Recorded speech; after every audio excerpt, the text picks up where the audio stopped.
Well, we have another great panel, and you've seen all day that we've had the most fascinating speakers. I don't know about the rest of you, but you could go hours listening to these survey researchers and these people with findings and people with experience and people with organizations. And I have to compliment Flip and her staff for putting together such a stimulating conference. We're going to give the speakers 20 minutes each, and we want to get started right away. Helen, I think you're first. Yep. Thank you, everybody. And it's always a pleasure to be in front of colleagues and friends.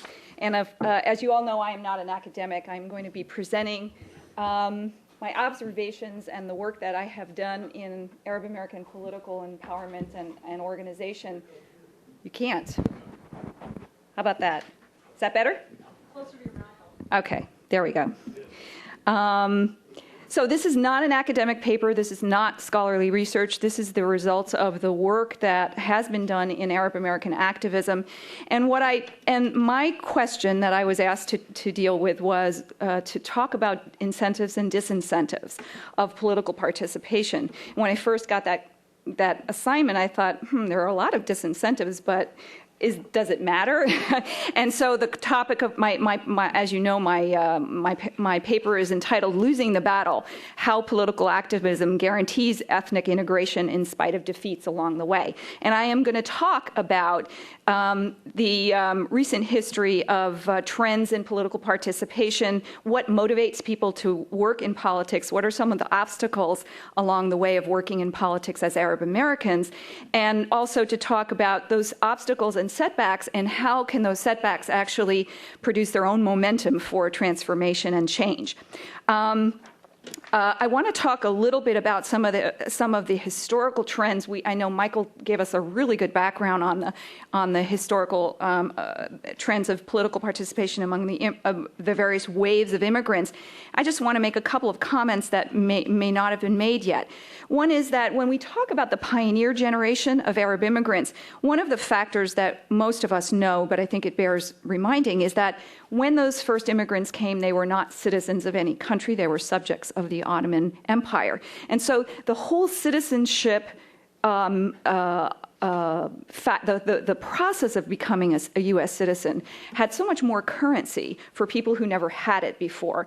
And so when Michael talked about the eligibility crisis of the pre-World War I era, where people were suspecting that because that the courts were actually starting to turn away applications for naturalization because these Syrians who came with Turkish passports were being considered Asian and therefore they were subject to the exclusion.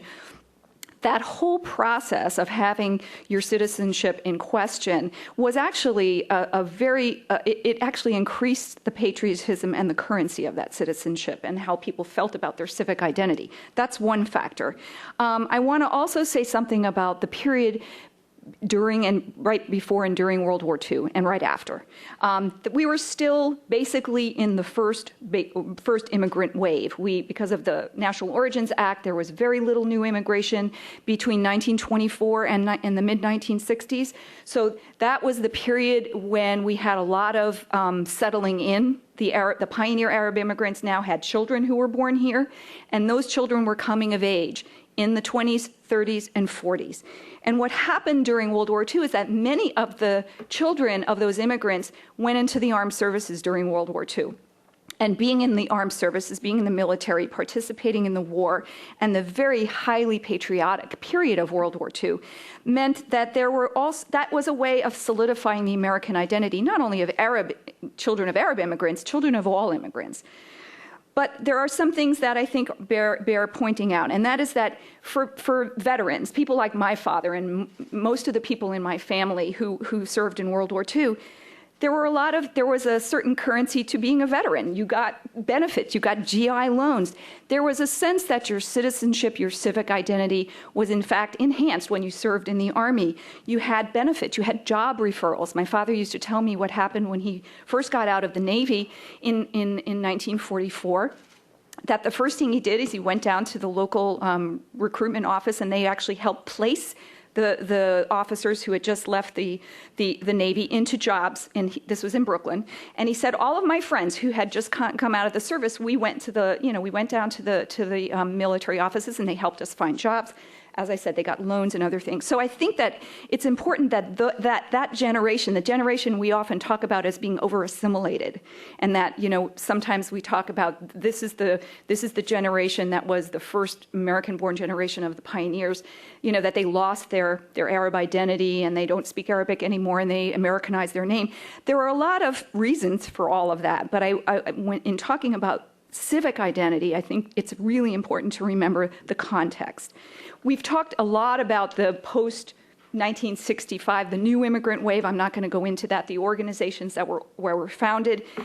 And I want to say that, as we've already mentioned, the formation of political organizations, even though, as Michael pointed out, there were Arab American and sub-Arab American organizations throughout our history, what really changed was, of course, the political climate, and it was the 1967 Arab-Israeli conflict that changed the political discourse in America, and it put an issue that was very dear to the hearts and minds of immigrants or the children of immigrants onto the national stage.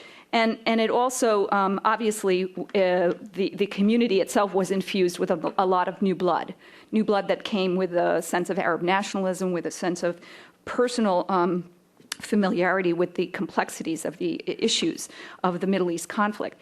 One of the things I want to mention about this period, the period of the 60s, the 70s, and the 80s, is that those institutions that were organized, starting with NAAA, then AUG, and ADC and AAI, I use the big national ones as my frame. It really was those organizations that created an Arab American identity. It didn't exist before. I mean, prior to these organizations, there were a couple of organizations that were called Arab American or American Arab, but for the most part, it wasn't a concept. It wasn't something that was considered that everybody could identify to. And I also want to posit that Arab American is not an identity that was imported from the Arab world. It is an American political construct, just like Latino identity did not exist in the countries where Latino immigrants come from, or Asian American. It is an American political construct, and it's very basic. You organize because numbers are power, and the more people you get in your pan-ethnic community, the better. So that's one point I want to make, is that Arab American, we constructed it. We all constructed it, all the organizations, ISHA's organization as well, and it can get dissected, and people can remove themselves, and it won't always represent everybody, but it is an American political construct. I want to talk a little bit about some of the post-1980 political events that might have had an impact on some of the way we've organized as Arab Americans. One example I want to use is what happened in the late 1980s, starting with the Palestinian Intifada, the first Gulf War, the attacks on Qana, and the Oslo Accords of 1993. That was a period of about 5 years where enormous Middle East issues were thrust onto the American political stage. And it was also an interesting time. It was a time when some of our organizations were feeling probably the most threatened. There was a lot of competition. A lot of new organizations were growing. And it was also the time when Muslim organizations started to emerge as a real political force. So we had a time when all these political crises were happening, and our organizations were getting, in a sense, decentralized, and in some ways, there was a new political identity emerging, and that one being Muslim American. I want to say one thing about the period of the Oslo Accords. We could probably have a whole conference about what those Oslo Accords did and didn't do, but I wanted to make an observation that very short little window of time when President Arafat was invited to the White House lawn, as cynical as we all might want to be, was an amazing breakthrough in the political discourse of the United States about the Arab-Israeli conflict. Just the fact that that even happened, and the fact that the Clinton administration reached out to Arab Americans to be on par and in a way in a parity with the Jewish American delegation that was invited to come to that ceremony. It might, as I said, we can be as cynical as we want, but it was the first time in American history where Arab Americans and Jewish Americans were presented by the administration as being equal. I don't know that it will ever be equal again, but at least it changed the dynamic of the discourse. The fact that these external events, something that maybe the American administration had nothing to do with, but they were able to have some stamp on it, it actually did change the way Arab Americans were perceived. We have talked a lot about 9/11, and I'm not going to go into that. But I also believe that 9/11 generated both very damaging aspects to our political empowerment, but also very empowering abilities as well. And because the organizations, in one way, we got very overloaded and overwhelmed with the kinds of work that we had to do. But at the same time, it opened a lot of doors to participation and coalition building, and also access to government. And I think access to government, we now have access to governmental agencies. Maybe we wouldn't have wanted to have them in this way, but we now have that access, and we have built relationships that are very important for us on the long term. Now I want to talk very briefly about two principal, what I call disappointments and disincentives, and it all derives from Middle East politics. The two forms of the two biggest disincentives, I think, to political participation are Arab baiting, and then what we have to do as Arab Americans in the art of, which is to practice the art and science of political compromise. Let me talk first a little bit about Arab baiting. I think it was referred to when Ating did his presentation. And basically, Arab baiting is a scare tactic that's used to create a climate of fear. It derives its power by manipulating anti-Arab bias that's prevalent in the U.S., and its principal aim is to discredit organized Arab American electoral activity by alleging some kind of a tie to terrorism. That's usually the way it plays itself out. And it uses these anti-Arab fears to do two things. It scares votes out of legislators, or it scares money out of the American Jewish community. We'll talk a little bit more maybe in the Q&A about some of the cases of Arab baiting, but there are basically two kinds of Arab baiting, one that's direct and one that's indirect. The indirect is when a candidate has some kind of, is asked for or is offered some kind of support by Arab Americans in an organized fashion, and that support itself is used against the candidate, and that's happened in a number of occasions when candidates fundraisers are had for candidates, and then that the opponent of that candidate finds out, and then they say, oh, candidate X accepted Arab money, and sometimes that's all that's necessary to kind of to make the original candidate run in fear. Some have not run in fear, but it is exactly that formula that has happened. It was very prevalent in the early and mid 80s. And of course, the ultimate object of this is to stifle debate on the U.S. Middle East, on our policy in the Middle East, because the fear is that people who are of Arab descent, who are giving money to politicians, are trying to sway the politician to be anti-Israel. That's the assumption. So anytime that formula is played out, the assumption is we've got to discredit that money and the source of that money, so that no more politicians will be influenced.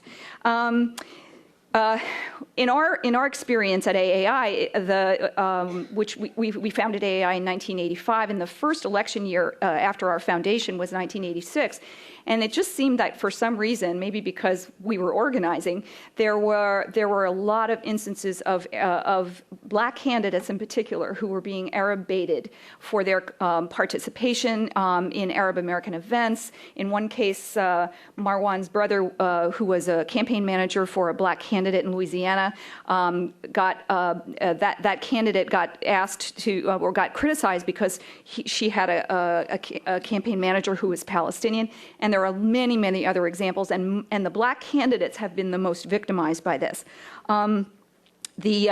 The direct form of Arab baiting is when a candidate himself or herself is of Arab descent, and so in a sense that's the direct Arab connection, and it doesn't necessarily tie that you have to have a pro-Palestinian or pro-Arab position, but the assumption is if you're of Arab descent, there's always that potential for having an anti-Israel position. The targets of direct Arab baiting have come from both political parties. There's no party has been immune. There were a couple of examples that maybe we can talk about in the Q&A. One I can remember specifically was when a guy in Southern California named Sarkis Khoury, and when he ran for Congress, he ran by the name of Joe Khoury, which is his nickname, and his opponent took out an ad in the paper, and what he basically did, went to the FEC records and got all the names of the national donors to his campaign, and of course a lot of them were of Arabic surnames because Joe had done fundraising around the country, and he just took a full-page ad in the paper and said, Sarkis Khoury is taking Arab money to buy his seat to represent the people of the whatever district. That was just one example, and there were others like that.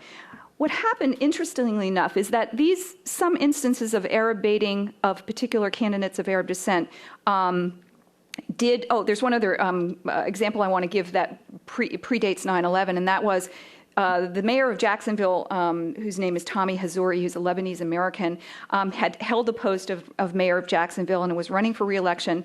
And I'm going to get the year, I promise. I think it was 1991. He was running for re-election, and he had his campaign posters around the country, around the city of Jacksonville. And he woke up one morning only to find that all of his posters had been defaced, and people had gone around and drew black mustaches on the posters, and they crossed out Tommy Hazouri and they wrote the name Saddam. So because this was during the Gulf War, and it was an effort to tie this candidate to Saddam Hussein.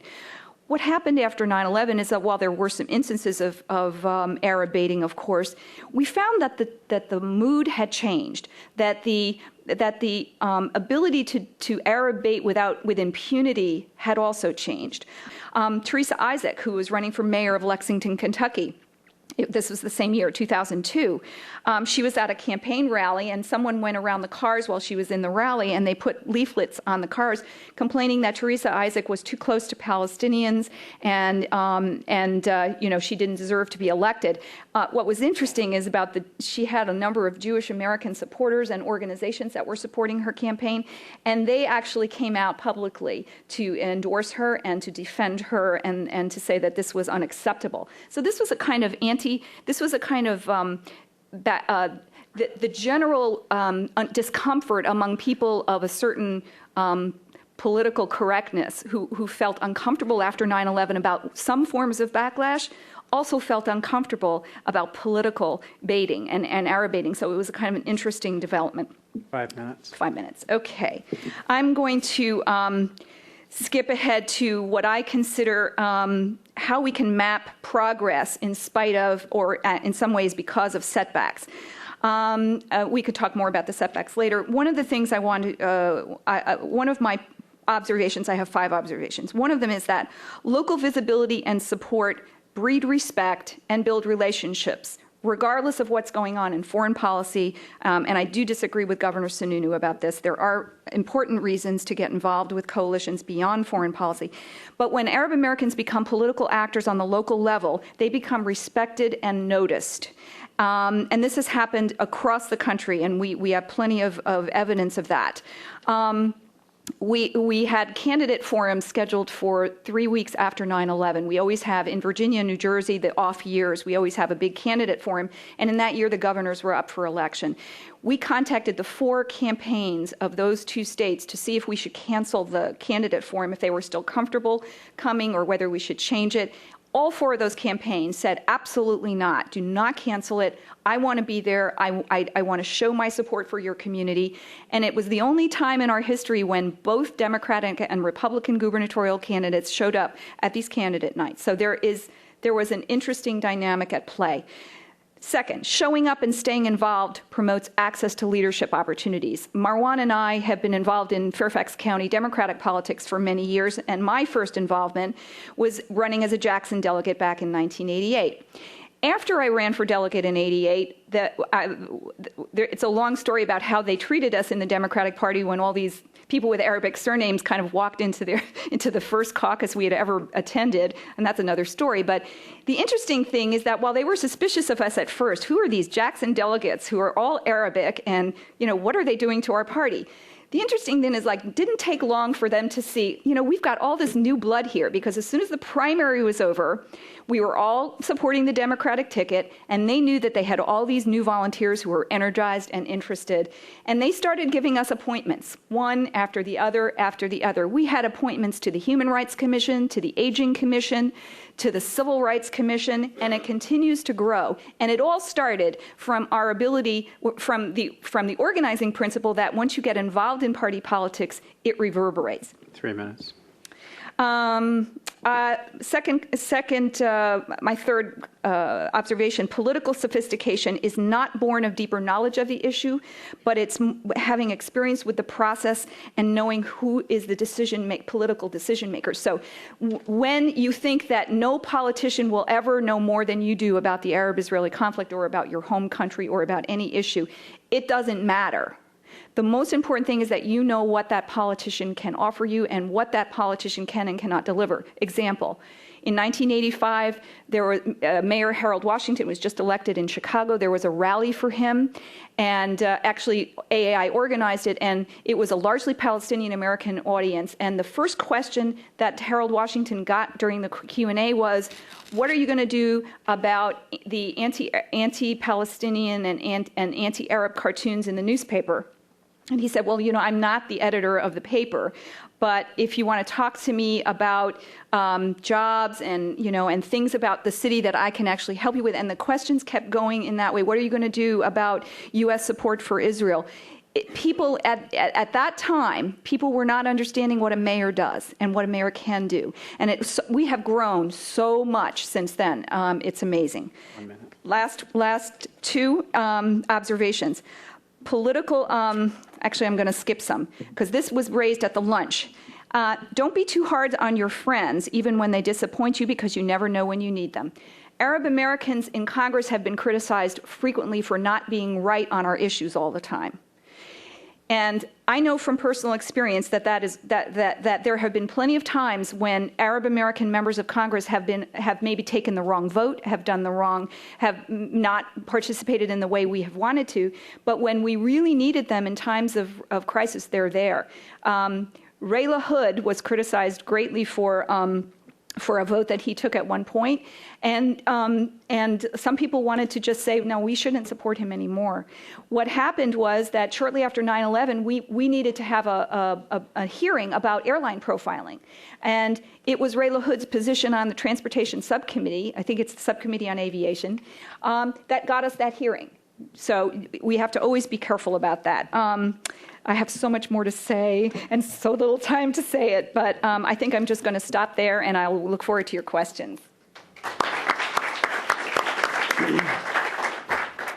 Kathleen Christensen, and for those of you that have the program, the profile is in the back, the bios. Thank you. Thank you.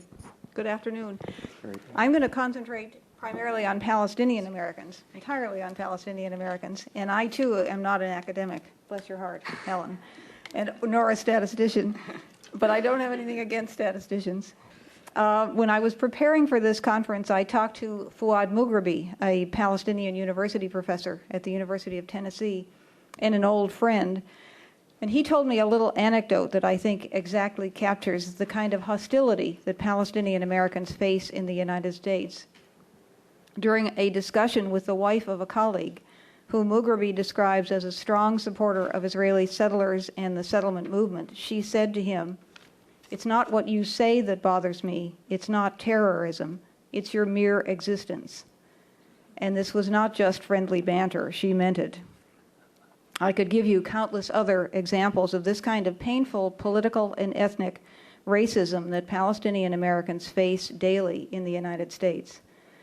I gained a clear sense of this several years ago while in the midst of interviewing Palestinian Americans, a few of whom are in this audience. Several of my acquaintances, non-Palestinian, expressed real distaste at the mere thought of dealing with Palestinians. I overheard one woman telling someone else, "Oh, she doesn't like them, she's just interviewing them." The adult daughter of another acquaintance, when told that I was speaking to Palestinians, reacted literally with a visible shudder, as if I were somehow risking contamination. "Ooh," she said, "do you find them positively hateful?" Which is where the title of my paper came from. This kind of anti-Arab bigotry is shared by a broad range of the American public and the political elite.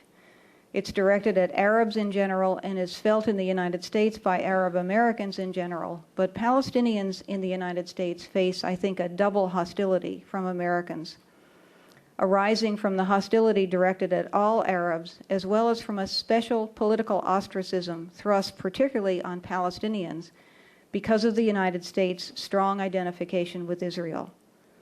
The political and ethnic bigotry exhibited in these anecdotes clearly defines the Palestinian experience in the United States, and the degree of their political participation is directly governed by negative American attitudes toward them and their native land in a way that other immigrant communities do not experience.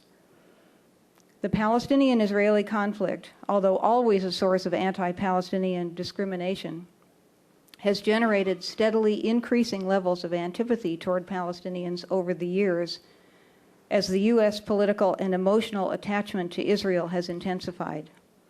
The close U.S. Tie to Israel is clearly not a new phenomenon, but its intimacy has increased dramatically since the collapse of the peace process in July 2000, and as Israel has come to be seen by the Bush administration as a partner in the so-called war on terrorism. Any description of the realities Palestinians face in the United States must start from the fact that this bond with Israel is unlike any other. The collapse of the peace process and the start of the Intifada almost 6 years ago exposed an undercurrent of anti-Palestinian animosity among ordinary Americans, media organs, and political leaders that has been remarkable in its virulence. With only a few exceptions, every major commentator began immediately after the collapse to put out venomous anti-Palestinian rhetoric, and this has continued until today. The widespread view promoted by the media is that through their resort to armed resistance, Palestinians are demonstrating a deep-seated hatred for Jews, unmitigated by any legitimate grievances.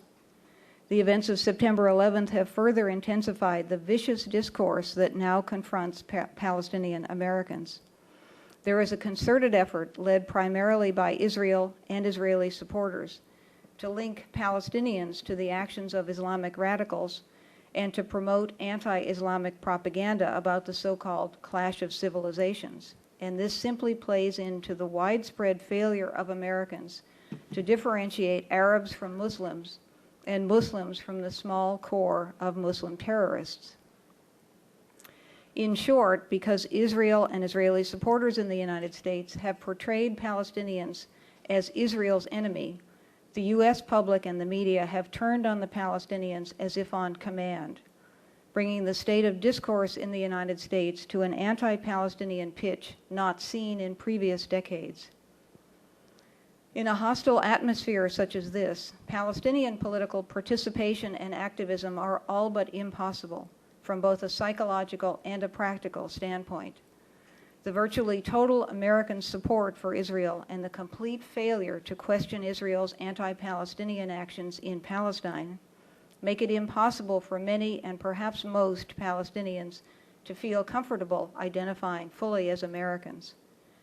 In a country widely recognized to be so closely linked to Israel that, as some even very dispassionate scholars have said, Israel is grafted to the United States as part of its very being, Palestinians cannot but feel at least ambivalent about their attachment to the U.S. and more likely deeply alienated.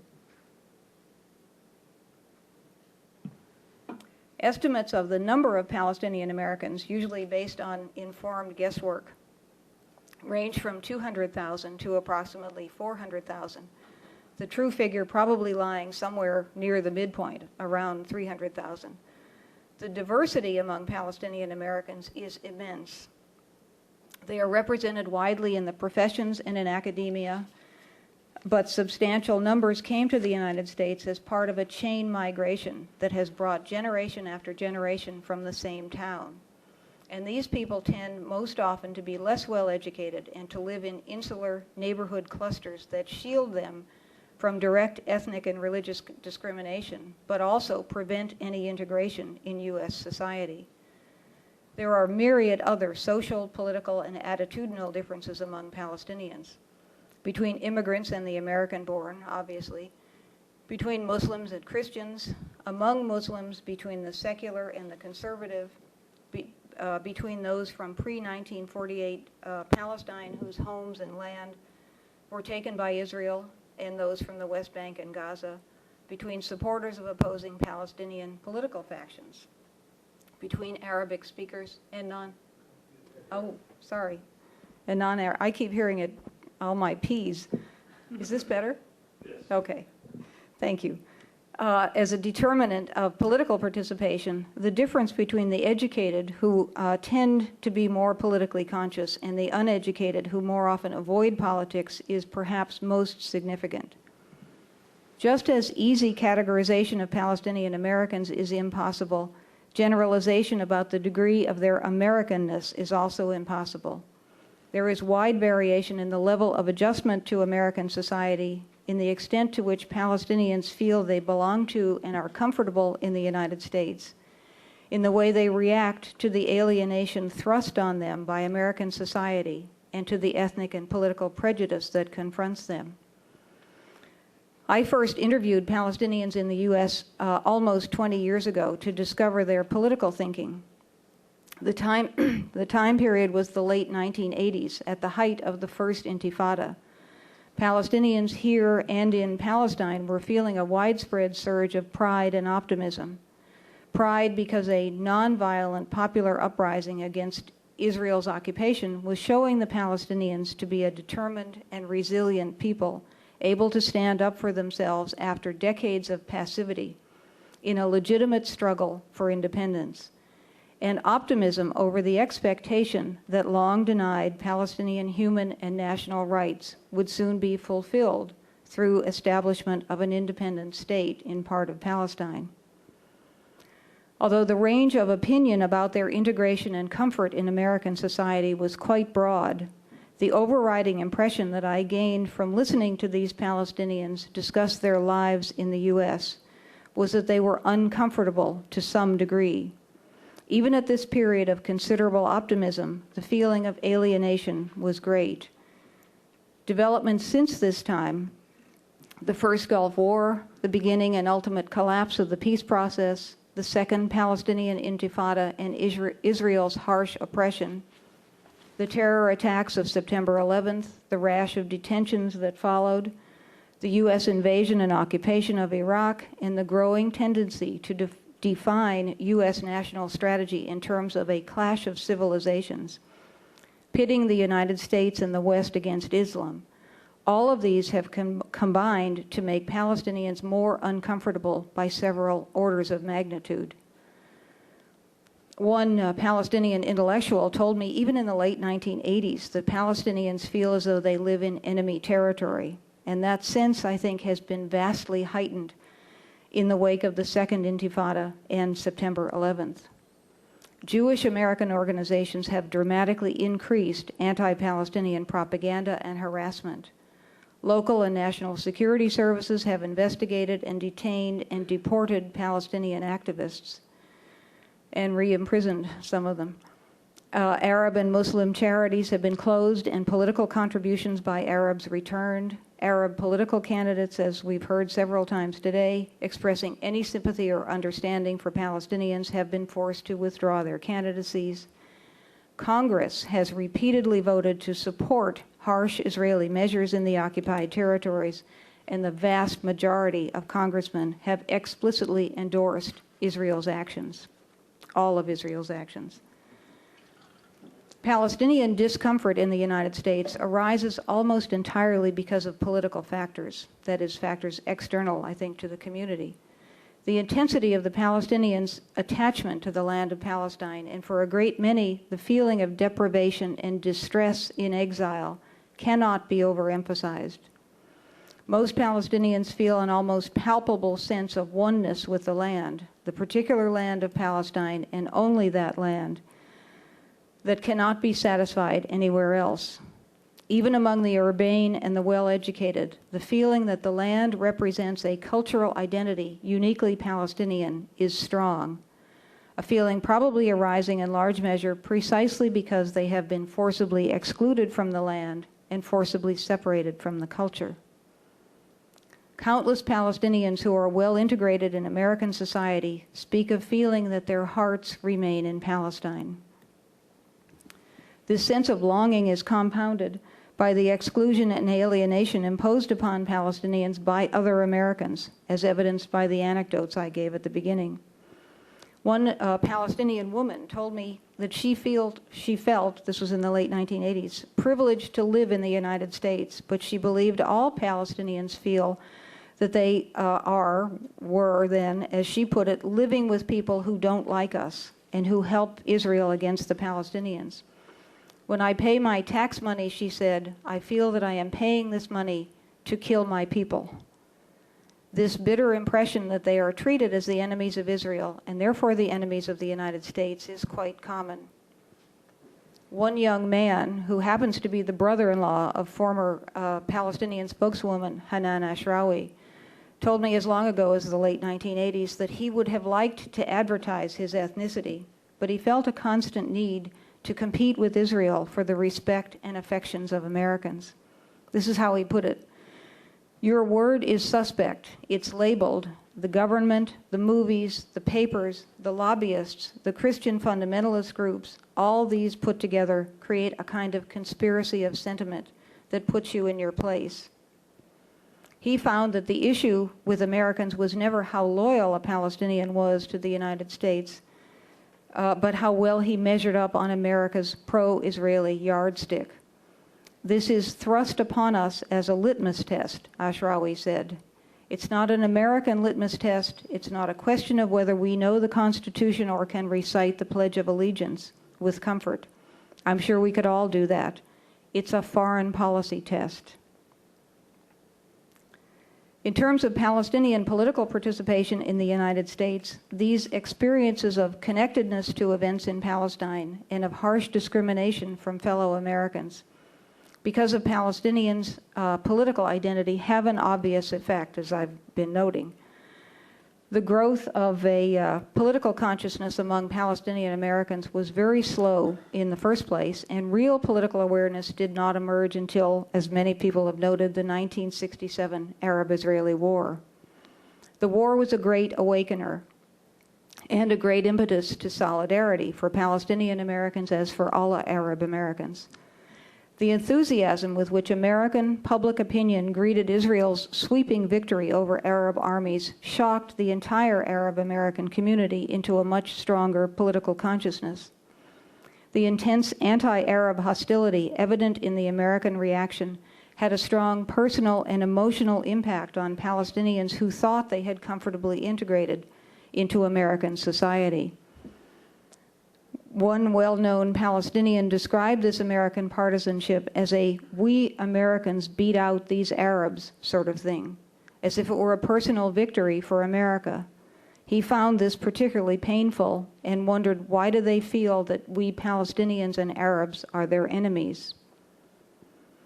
The late Palestinian intellectual Edward Said described the war and the U.S. reaction as a shattering experience for him. He had left Jerusalem in the Middle East as a teenager and had always regarded the Arab world simply as a place he went to for vacations. But it didn't provide a political identity for him until 1967. He began then to identify strongly with his Palestinian roots. The sudden rediscovery of roots, a heritage, an identity, both as Palestinians and more broadly as Arabs, was the same for most Palestinian Americans.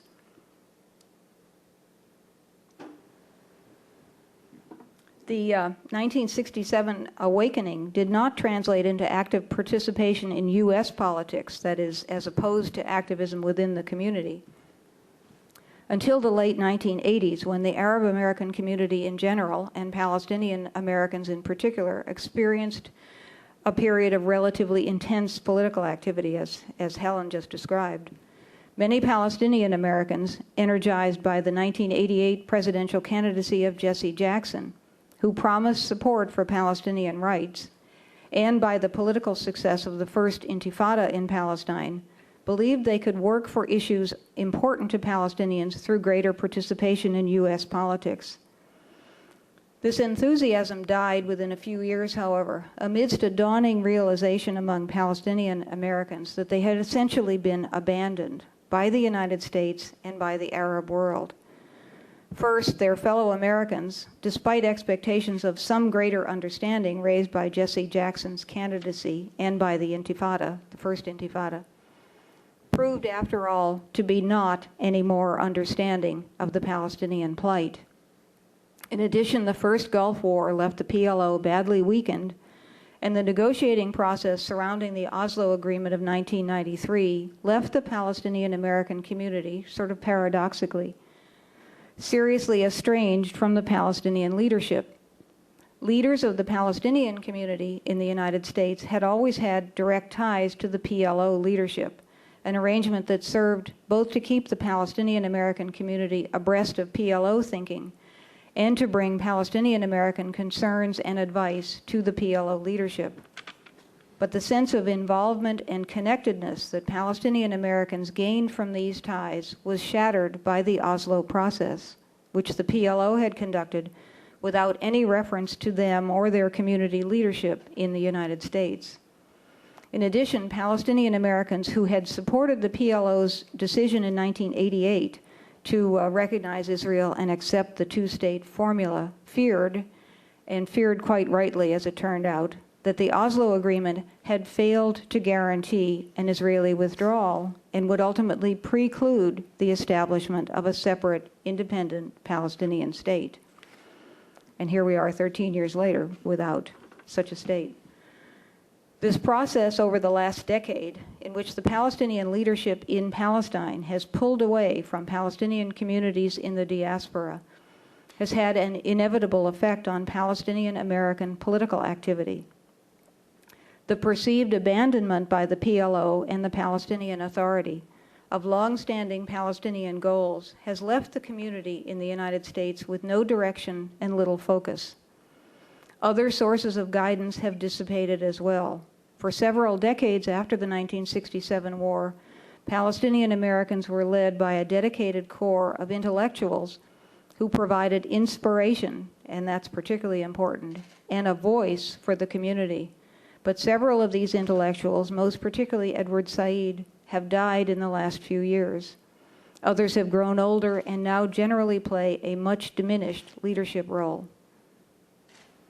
The perceived futility of their mission of bringing greater understanding of the Palestinian viewpoint to the U.S. political scene has caused a turn inward throughout much of the Palestinian American community. Arrayed against the organized pro-Israeli community, its huge political strength, its wide grassroots appeal, the great emotional pull of supporting Israel, and its enormous financial resources. Arrayed against this, the strength of the Arab American organizations, and we discussed this morning, is, I think, minimal, and the message of the Palestinian American community is drowned out. Palestinian communities have become more introverted and politically paralyzed. The rising tide of anti-Arab and anti-Muslim sentiment in the United States in the last 5 to 6 years has guaranteed, I think, that this feeling will not change soon. large numbers of Palestinians tend in the first place to be here not by political choice, but simply because there is nowhere else to go. Becoming American for these people many of these people, is not a choice made enthusiastically, but a passive act taken because there is no other or no better alternative. Because they have no country that bears their name, there is for a great many Palestinians a sense of incompleteness in the adoption of any other homeland, and a sense of something still to come that maintains before them the vision of a foreign homeland and thus differentiates them from most other immigrant Americans. Palestinian Americans in general will remain alienated, I think, until U.S. policy and American attitudes toward the Palestinian-Israeli situation change dramatically. Thank you. Thank you.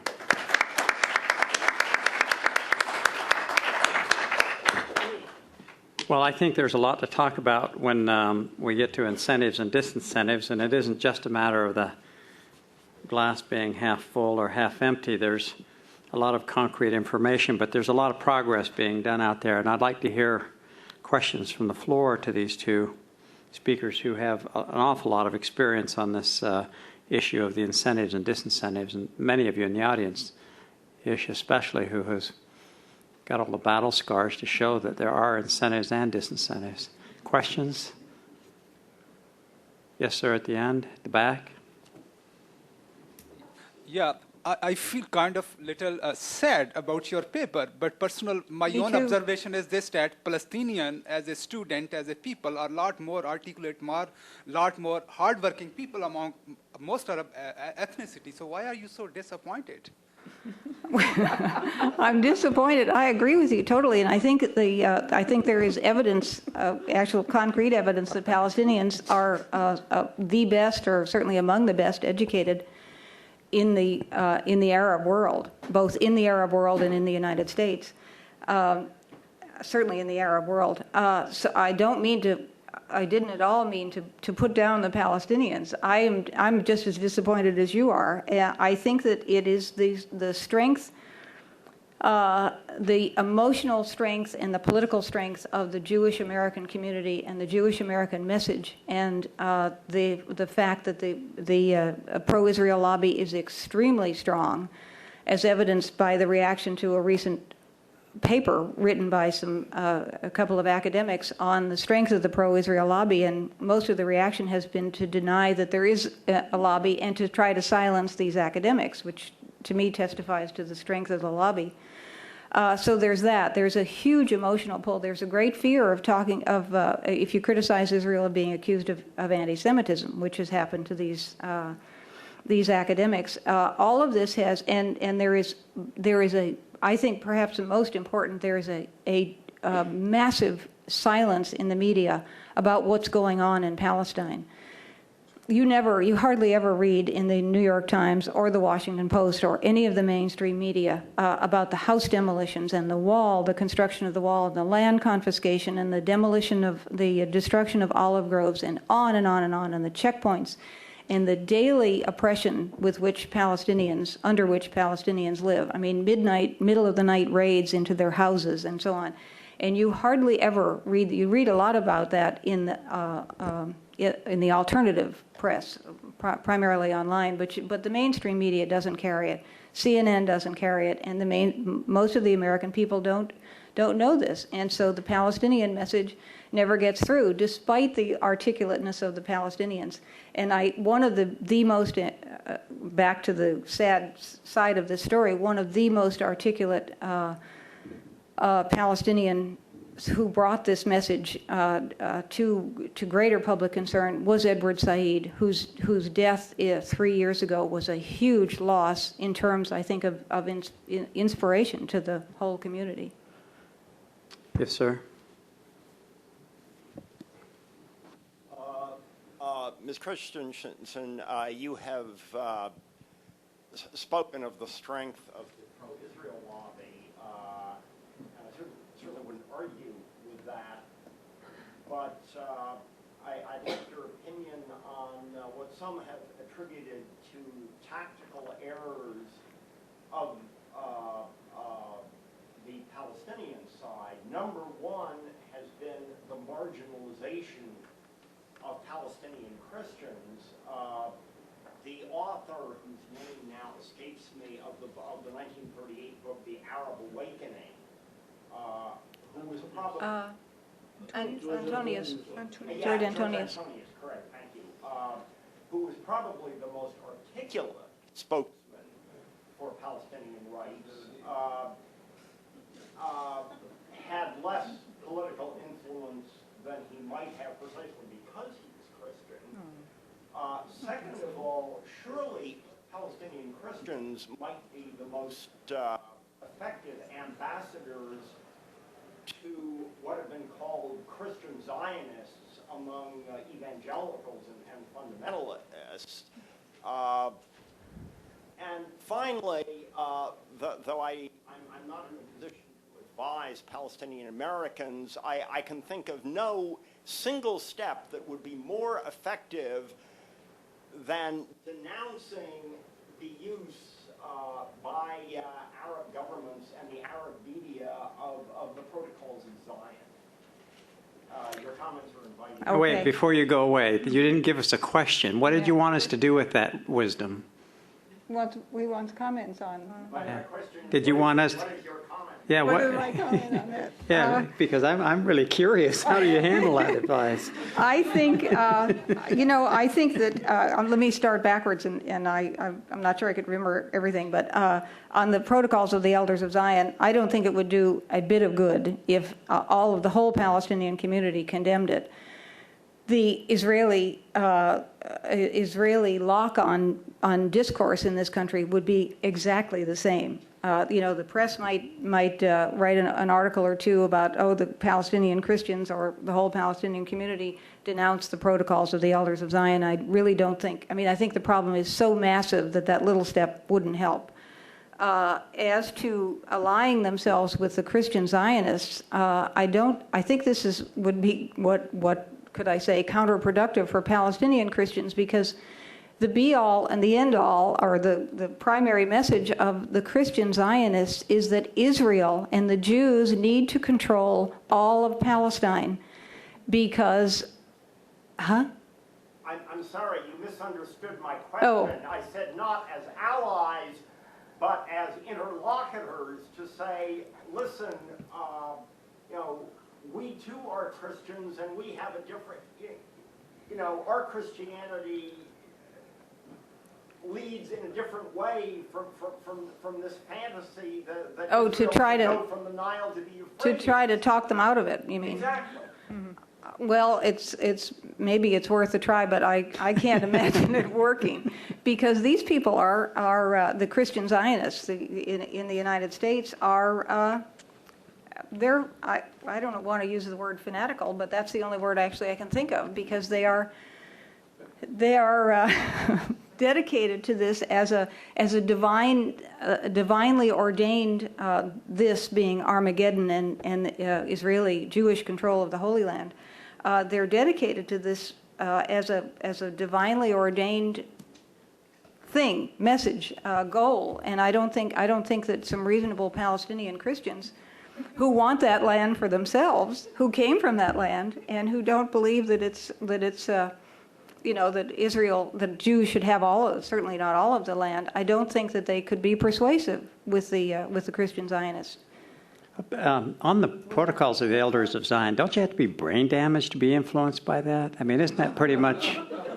Is that a serious issue at anybody's mind here that has to be combated? Actually, I think a lot of the Jewish American organizations, the ADL, brings it up all the time. I realize as a terrible thing, terrible anti-Semitic instrument, Israel but is it should be fearful, influential? Well, if No. it weren't, why would it be published in Saudi Arabia or But Tunis or wherever? I don't think it has an influence in the United States. I'm not sure. Yvonne, let's see, this young woman right here, and then back in the back. Yes, my question is for Helen, so Kathleen can take some time off. But I was wondering how the rise of Muslim organizations in the 1990s impacted Arab American organizations in your point of view, and did it affect the demise of some of them? Oh, I don't know that I would be able to pinpoint that it affected the demise, but I think just if we look at this kind of in a macro way, the emergence of Muslim American organizations is inevitable, and so it's not like, it's a bad thing at all.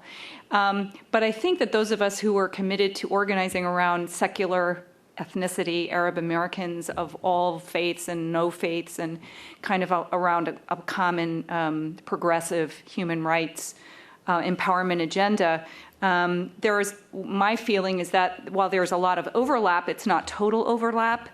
And I think that sometimes what happened is that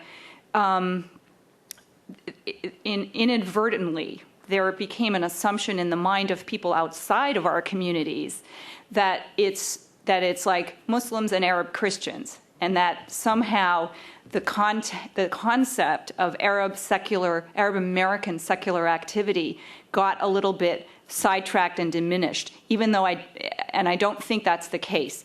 But I think there's a conflation and a misunderstanding in the media. So often, I mean, we remember throughout the late 90s and the campaign stories of 2000, they would quote Jim Zogby. They would say, Muslim American leader, Jim Zogby said this or that because he might have made a comment about, Muslim rights or Muslim American rights. And so the automatic assumption is, that's that same conflation of Arab and Muslim. I think that in some ways, 9/11 strengthened the need for Muslim American organizations to move fast and move forward and to really take the lead on a lot of the defensive work of 9/11. And I think the only danger that I see is that sense of, well, I think Nadine, you talked about I'm Muslim first and Arab second, and that's also understandable. What we would not like to see is that I'm Muslim only, so that that context of Arab American secular work where we do not divide ourselves by our faith, but that we work together, that is not jeopardized. And I think that someone else said that ethnicity is very fluid, and I think Ron said that. I mean, I find that in my own work. I find that people who were very active as Arab Americans after 9/11, they felt it's almost a defensive thing. It's like because I'm Muslim that that this is being that we're having a lot of these problems. So I almost want to project that forward. I'm probably not answering your question, Rhonda, but it's an evolving thing. I personally believe that Muslim American organizations have an amazingly, tremendously important role to play in protecting religious freedom and all the other political issues and political activism that goes around religious freedom. And because Muslim organizations are supra-ethnic, not only pan-ethnic in the Arab way, but supra-ethnic in all the nationalities, it means that their agenda is broader and much broader. Not only does it include religious issues and religious concerns, but it includes a lot of political issues that Arab American organizations don't have, are not as plugged into and don't have the capacity to deal with. So I think that sometimes there is an assumption that there's an automatic convergence of all issues on all items, and I don't think that's the case. In the back, Yvonne. I want to make a comment on the previous question, and that is, as an Arab Christian who lived in this country since 1963, I am fully aware that a lot of Christians in the United States do not consider us as Christians. And I'm Presbyterian, my husband's an Episcopal priest, and of course we're a little better than the Greek Orthodox, who are pagans, and the Catholics, Maronites, and so on and so forth. So it's not that Not considered easy. Christian by which group?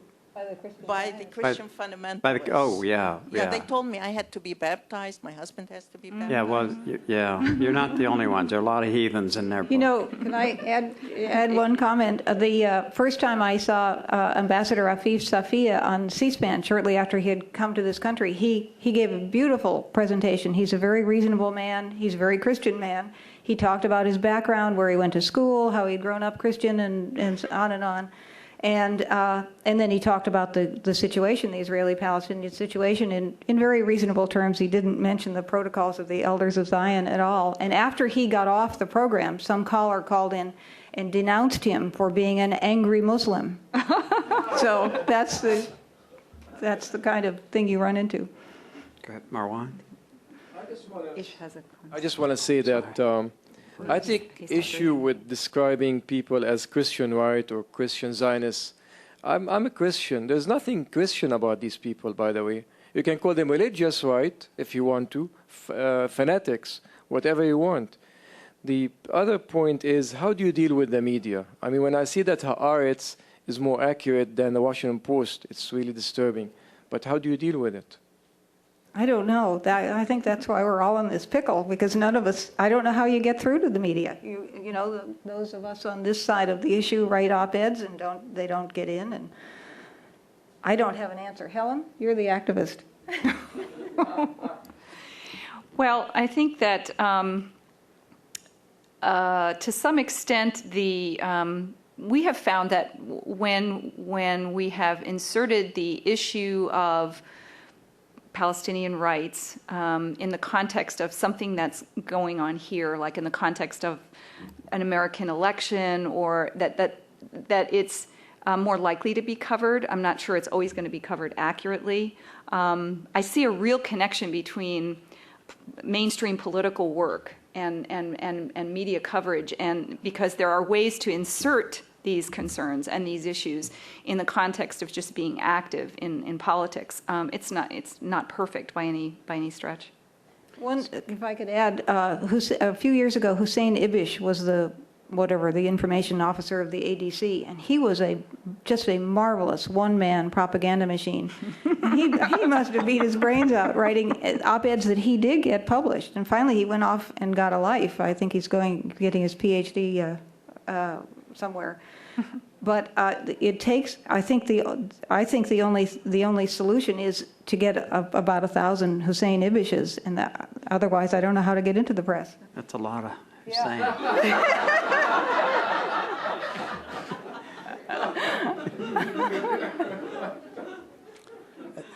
I guess as we come near the end, I want to ask kind of the bigger question, because all day today people have said, oh, we're going back, oh, we're going forward. And I'm sure we're going back and forward in terms of the electoral activity, in terms of our sophistication. And I'm going to ask the question of Helen, and I know you're just the moderator, Omar, but you have a long political history here too. How do you see where we stand, and a little bit about the way forward?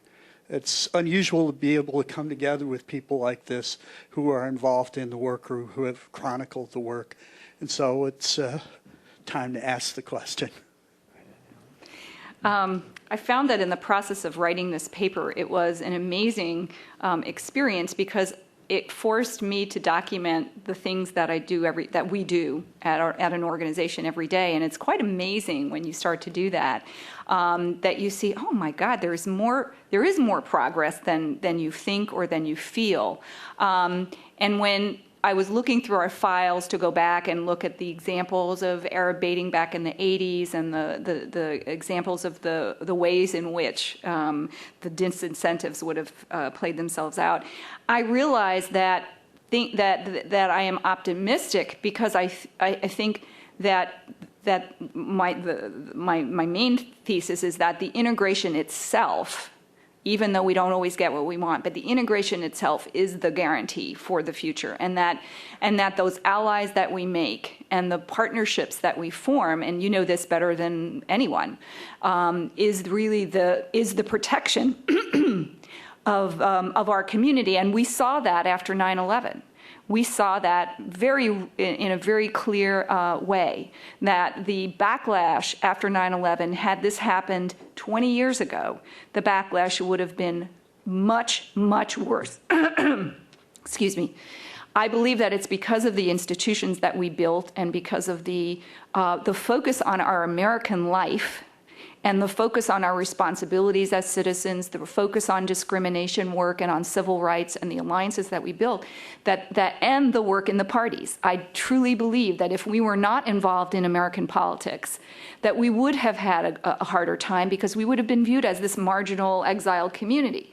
We are not a marginal exiled community. We are just as diverse as we've all talked about, but we are also very integrated.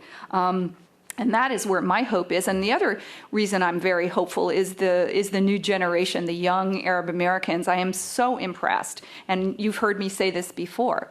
In my case, my children are fourth generation on my side, and they're second generation on my husband's side. And this generation is an amazing combination of confidence in their American identity and in their right to be here, but also in a great amount of pride in their heritage. And they don't have some of the typical second generation jitters.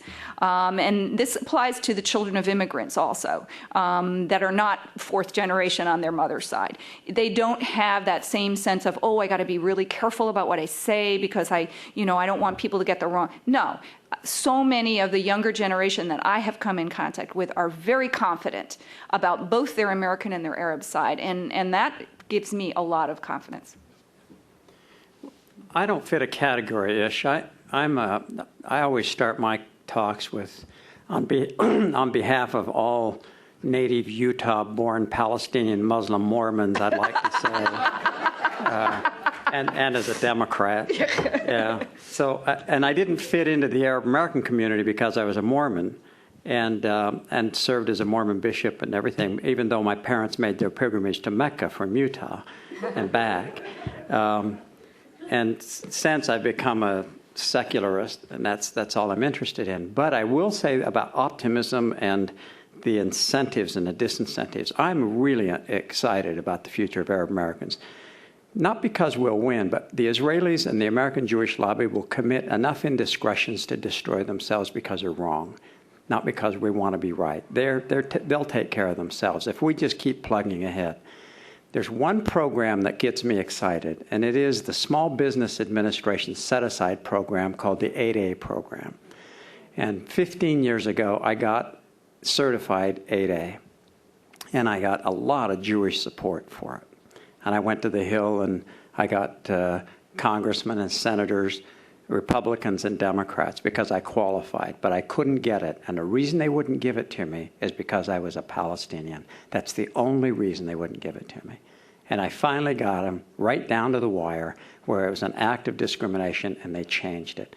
I've worked 15 years to get other Arab Americans to do it. And what the 8A is this is a $2 trillion contracting city. And there are 24,000 government contractors. And the average government contractor goes from between $4 and $6 million of volume a year, all the way up to 10, 15, 20, 30 billion, the Halliburtons, the Lockheed Martins, and everybody else. And it's a wide open system, and it's a fair system if you want to get in and fight. But it's a purely capitalist system, very competitive, very tough. So for 15 years, I've been trying to recruit other Arab Americans to do it. And in the last 18 months, I've got 4 Arab Americans certified 8A. A Pakistani has joined us, and we got 4 more coming along. And this year at the ADC National Convention, we'll parade those folks. So we're looking for people who want to get into our industry. And when I talk about, everything is public about what we do. For example, I've grown my business up to $45 million a year, and it's taken me 18 years to do it. It's a fair system. Do I have discrimination? Yes. And if there's one punchline, this system in America is not rigged. You can fight and appeal. It took me 8 years to get my secret clearance. And finally, I got a U.S. senator to tell Powell about it. Powell said, tell me about it, send the letter. The senator said, you write me the letter, I'll send it to Powell. In 12 days, I had an 8-year logjam end.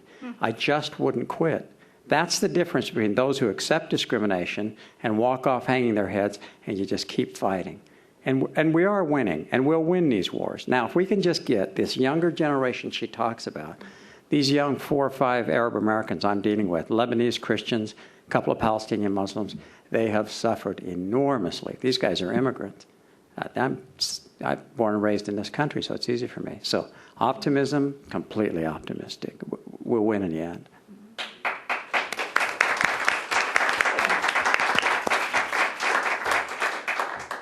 I couldn't agree with you more, Omar, and I'll tell you about my experience in journalism. I think I'm very proud that there are many Arab Americans now in the press field, and people like Anthony Shadid and others are making a difference in the papers. I worked in the Washington Post, and when they found out I was a Palestinian, not a Lebanese, I didn't know French. They checked me, you know. So I know the problems that exist, but we can win if we keep fighting and so on. One other suggestion: I wish Arab American community send their children to study journalism so that they infiltrate all the papers. The second thing I would like to suggest: Arab American university professors, they have to do more by writing op-ed pieces, and don't give up if your column is turned down. Yeah. Keep at it. Go meet the editors, see him, sit with him, have lunch with him, have a drink with him. That's how you get your column in the paper. Personal success is the only way to get ahead. If you look at these panels earlier, especially these two young women coming along that we just saw present, I mean, there is every reason to be optimistic when you see that. Other questions before we have room for one more question. Yes, sir. I'm sorry. Helen, you mentioned that we need to learn the art of political compromise. I did not hear you talking about it much. I skipped it. I'm sorry to put you on. No, not at all. But I need to, before I go and fight the traffic jam, I need to know. Well, actually, thank you so much, because I didn't have time to talk about it. What I meant is that many times people in the activist Arab American community, particularly those who are very dedicated to Palestinian politics and Palestinian human rights, there's always a really strong frustration level in the slow process of change of policy discourse. And what our experience has been is that you have to learn that, and you have to be, like Governor Sununu said, it does require a lot of discipline to be able to accept compromise and accept a position that you're not totally in agreement with. So the example that I used in my paper was the example of the Democratic platform in 1988 when Jesse Jackson was running, and he had agreed to endorse a platform plank calling for Palestinian statehood, and we built a whole campaign around it. It was quite an amazing achievement. We got over 2,000 delegates to the Democratic Convention to actually endorse a platform calling for Palestinian statehood. What happened is that as they got closer, and Ish, you were actually there. I wasn't physically there, but so you can correct me. This is from our collective AAI memory. What happened is that as it got closer to the time of and this was in the days when there were actual discussions of platform planks at the convention. That doesn't happen anymore. But it still happened in 1988. So there were a couple of controversial planks, and one of them being, of course, the statehood for Palestinians. And the Dukakis campaign, I imagine, is the one that went to Jesse's people and said, look, we don't want to have a big fight about this. Can we work this out? I think they probably asked Reverend Jackson to maybe not have this plank, so it went back and forth. And of course, Jim Zogby was the vice chair of the Jackson campaign, and it was his work at AAI that mobilized a lot of the delegate support. And he was in the midst of those negotiations, and the delegates that were elected were feeling very strongly that this plank for Palestinian statehood needed to be voted on the floor. The Dukakis people were warning that it would fail, and that they wanted to avoid that. So my understanding is they worked out a number of things with Reverend Jackson, whereby they would concede certain things if he would agree not to bring that resolution that plank to a floor vote. And the compromise was that the resolution would be debated but then withdrawn. And so that was the compromise, that Dr. Zogby had a chance to actually debate the benefits and the merits of a statehood for Palestinian, and then someone from the Dukakis campaign spoke against it. like you would do in any plank, but then it was, as a courtesy to the Dukakis campaign, it was withdrawn before it was voted on. That was a tremendous blow to the people who had worked on getting signatures for that plank. The we had at least 40 Arab American delegates who were elected to that national convention, and they were not all from our camp. They were some from some other campaigns, people that we had identified, because we go through the delegate lists and we identify Haddads and Khouris and people that we might say, oh, are you of Arab descent? They were from other campaigns, and that's how we slowly build our networks, but that's another story. So that was an example of being willing to accept something less than what you believe in. The same thing happens, Marwan's been through this a million times, in the state conventions in Virginia, where there will be a platform plank about Middle East peace, and let's say it was written by someone coming from maybe a pro-Israel direction, and it says something that's really gratuitously anti-Palestinian, and so our job, more than often than not, is to make it less gratuitous. Maybe you can't totally change it and make it good, but at least take the worst parts out. And that happens in stuff on the Hill, in resolutions, in letters in Congress. We spend an awful lot of our time chipping away slowly.